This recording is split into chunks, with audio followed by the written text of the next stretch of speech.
Another quiet day for U.S. stock markets, but bonds rip after some very eye-catching U.S. economic data suggesting the Federal Reserve is going to have to do a lot more in terms of cutting interest rates just later, not sooner.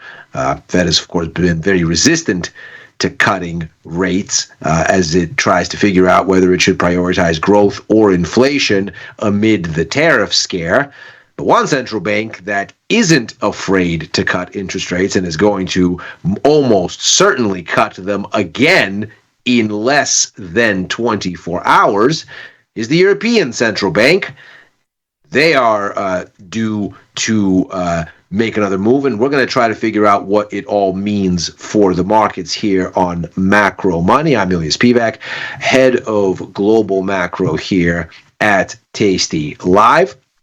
What we're going to do here is take a look at what this means and what this might do as a trading proposition for the markets, because there is a trading proposition seemingly to be had, even as the markets appear to be firmly in agreement, at least about the actual step that the ECB is likely to take next.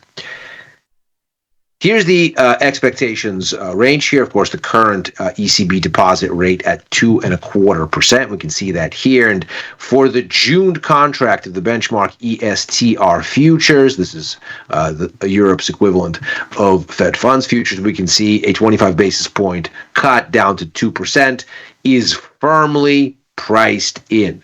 So the markets know that this thing is coming, and that is then not really a point of speculative interest.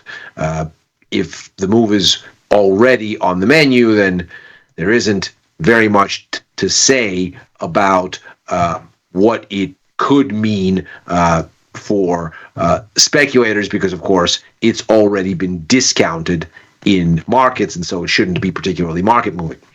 The next question, of course, is what will be market moving, and since the move itself is already there, then the real question is what happens next. And we can see here that between what happened in March and now, we've had a meaningful shift lower in the entire curve.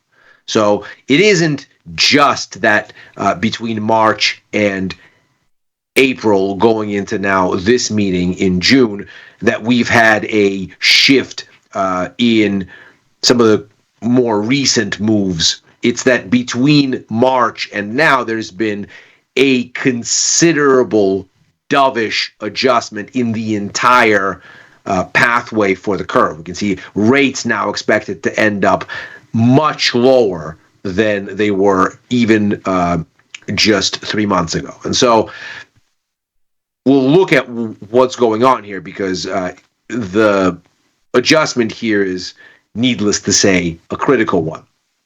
We can see over the course of the remainder of the year, so after this cut, we have the markets priced for at least one more cut on net over the course of the rest of this year and next. And the way you get there, you can see, is 34 basis points in further easing are priced in for this year. That means at least one more 25 basis point cut and a 36% probability of one more thereafter. If you look at then what happens next year, there's a 5 basis point uplift, so there's a slight hawkish bias, very slight, we should point out, to what is expected to occur next year. That 5 basis points accounts for just a meager 20% chance that we are going to have a rate hike next year. So the overall kind of market bias here seems to be in favor of standstill, and with quite a meaningful level of conviction. So that's the sort of backdrop against which the markets are going to read the statement from the Governing Council, hear what Christine Lagarde, the president of the ECB, has to say, but then also parse an update of quarterly growth and inflation forecasts. The ECB last updated this in March. That's why the shift since March is so important.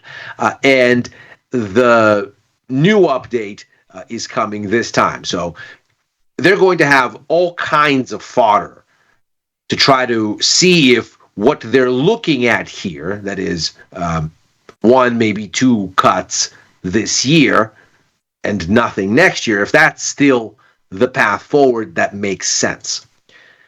Here's the latest set of updates and how they compare with what the ECB said in December. We can see here that the outlook for growth in March was downgraded versus December. The outlook for inflation was upgraded, though core inflation, so excluding energy and food, was relatively steady.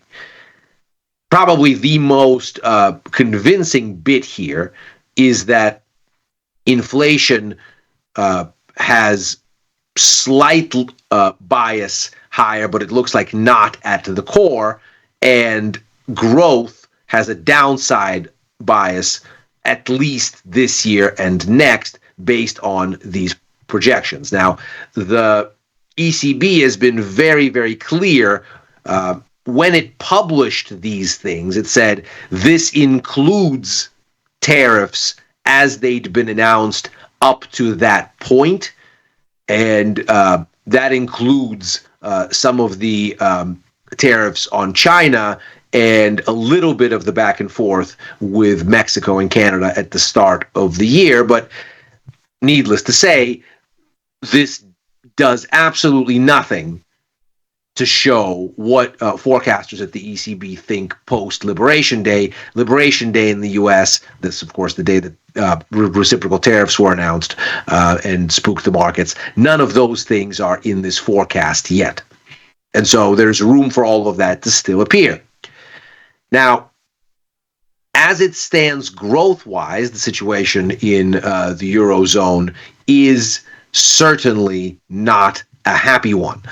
We have the composite index here for the PMIs. In fact, these numbers were just updated over the past 24 hours from S&P Global. They released the final set of May's numbers.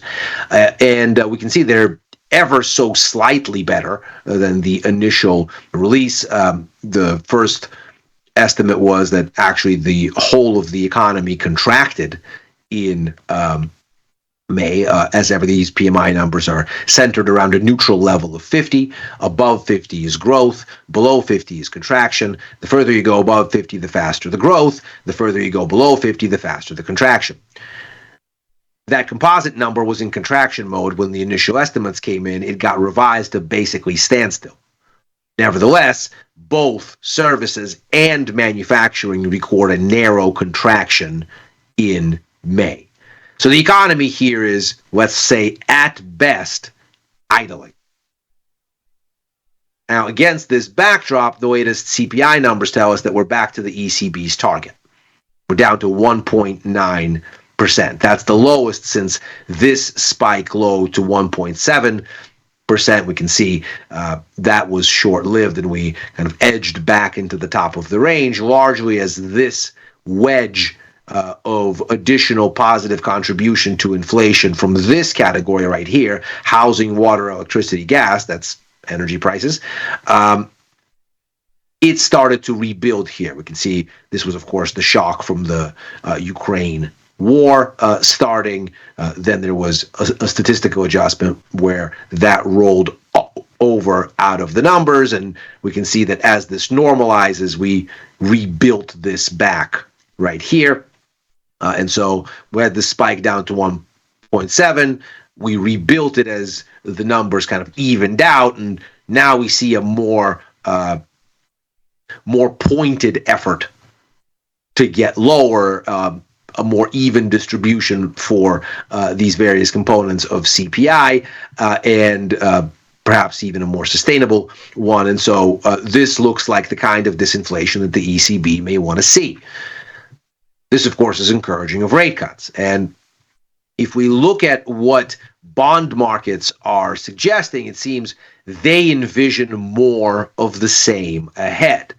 These are break-even rates. They're for Germany, which is the benchmark economy for overall Eurozone performance. It's the largest still in the region. And of course, there is no such thing as a collective Eurozone bond as such. In fact, Germany resists the creation of one, even in the current iteration of the government under Friedrich Merz, at least as far as lasting euro bonds are concerned.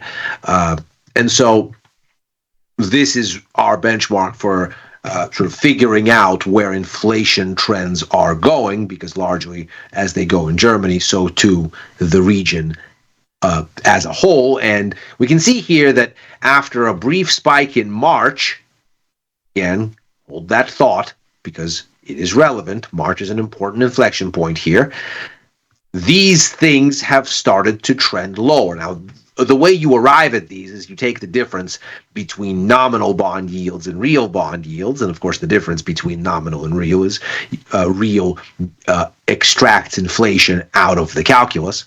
And so if you take the difference there, then you see what kind of an inflation adjustment there is. And so you get the sense of what the bond market's inflation expectations are. So you can see here very clearly that near-term inflation is biased over the course of 7, 8 years or 5 years, sort of the relatively kind of medium-term window and a little bit more. It's biased below the ECB target. And you really only get sort of slightly higher readings, but very much sort of contained as far as ECB objectives are concerned. Here's the 2% target. You're a little bit higher, but nowhere near sort of challenging what the ECB would say is an inflation risk, at least not here. So the bond market seemingly saying we're going to have low inflation, it's trending lower. That makes sense. The economy is weakening. And from that perspective, the ECB might well need to be more dovish, not less. Of course, as we just saw, the outlook is relatively modest. Rate cuts seen happening for the rest of this year, maybe one more after this one, maybe two, but next year, nothing. And the fact that we haven't factored in these tariffs in their wholeness, or at least made the attempt in ECB forecasting, that may set that stage. We can see here that the U.S. runs a trade deficit with Europe. Of course, the president rails about it often enough that we would know that. But we can see here that, indeed, the tariffs might be a disinflationary force for Europe, because if they mean that Europe has to sell less to the U.S. because tariffs undermine demand, well, then you would get a hit to the economy of some magnitude. Obviously, we're still back and forth on what kind of tariffs will happen when, but in so much as the Eurozone exports and derives positive contribution from those exports for its economic growth, and that's its relationship with the U.S., tariffs in that they might undermine those exports, they would be something that you could factor into the equation here and say, well, this is going to be a further headwind to growth. And on that basis, lower forecasts for growth, lower forecasts for inflation, and perhaps then get to more rate cuts. That is certainly one way that this might go. However, if we take a look at what's happened so far, and obviously this data is a little bit more timely than what's happening with ECB forecasting. This is this data is more recent than that forecasting. We see here that actually we have a fairly convincing rise in U.S. imports from Germany here. And of course, the latest numbers look particularly heady, but that doesn't necessarily sort of jump out. We've had similar kind of rises here. It is certainly notable that there's been a push through whatever congestion there was here. So maybe there's a degree of acceleration, and maybe this is tariff front running, one might say, much as we've seen with relationships elsewhere. Maybe this is just a way to kind of consider that what's going on here is the markets attempting to front run what may be greater tariffs, and so there's more stocking of inventories. But if we take a look at how this has worked month to month, I mean, you can clearly see that in the case of China. So in January, you see this massive surge in imports from China, and since then things have kind of cooled off because the front running was so dramatic.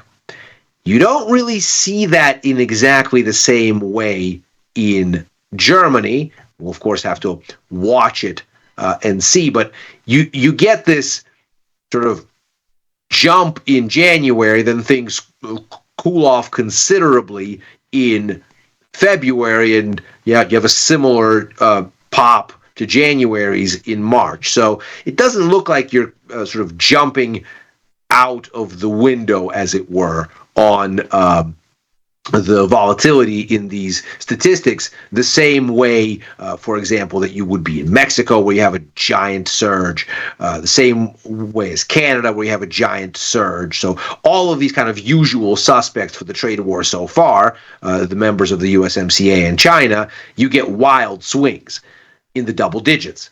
You don't really get that in Europe. So it's unclear, really, how much this front running matters.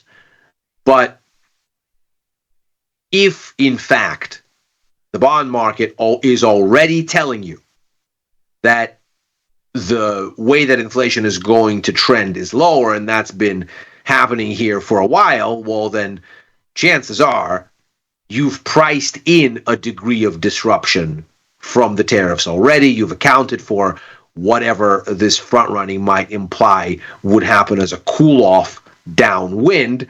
And so the markets are still only priced for this modest setting. So it doesn't really seem like the risk here is going to be that great, surprise-wise, speculative, unhinging-wise, from a ECB that meaningfully revises down growth and then inflation expectations. Rather, the risk seems to be on the other side, because that's what the markets ostensibly aren't readily priced for.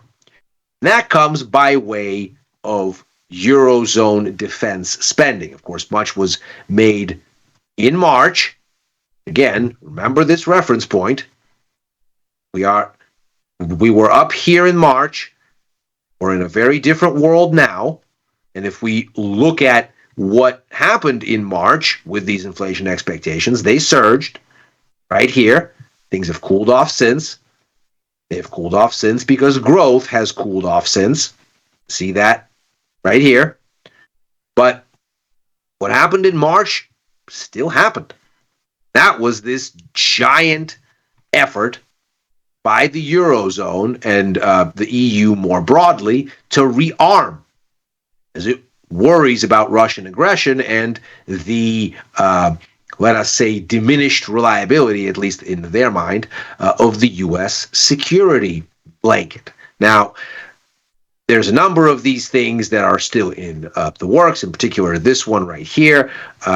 But this part, this is already done.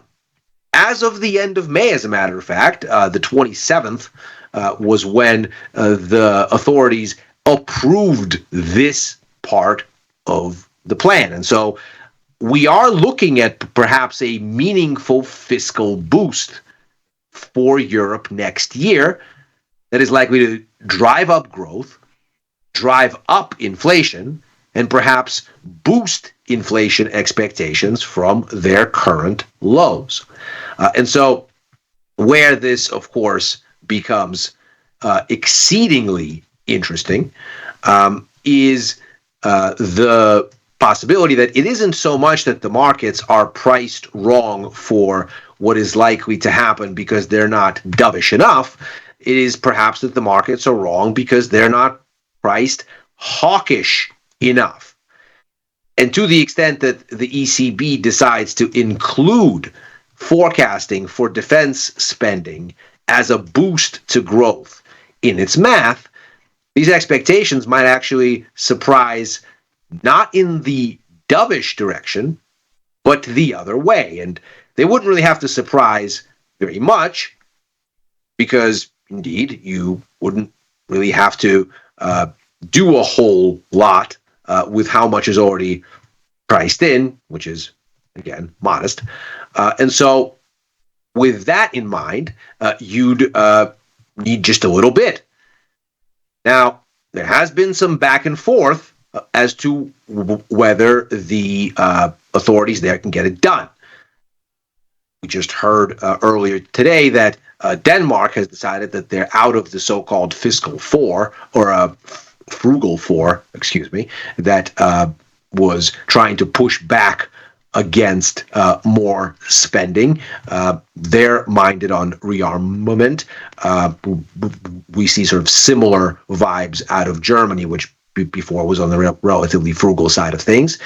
And we're reminded of how this tends to work in the Eurozone. This is a model based on the optimum currency area theory that was developed by Robert Mundell that explains how a country chooses to integrate deeper, chooses more currency union, more European Union in this context versus less. And you can see here, it's where the costs are less than the benefits to greater integration. And typically this is done in terms of saying, well, if you unify everybody under one central bank and the economies are already very close together, well, then the benefits from more frictionless trade outweigh the costs of giving up independence over your monetary policy. And so benefits outweigh costs.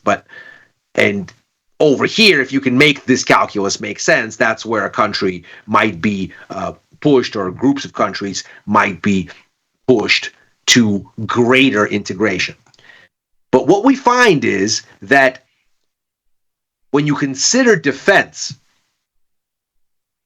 countries will accept a lower degree of integration if there is a defense shock to this model. Because obviously, if an economy can prevent war, or at least take greater steps to prevent war by spending more on defense, well, preventing your industrial capacity, your economic capacity from being destroyed by missiles, that's an economic good. That's an economic benefit. And so when you get that kind of a shock to the benefits part of this model, such that the benefits part grows because no war is better than war from an economic perspective, you see that the effect of doing this is a less demanding thing on integration. You will accept less integration as a consequence. You will be more inclined to join such efforts, which starts to explain why countries are jettisoning their resistance and signing up, much as Denmark now has.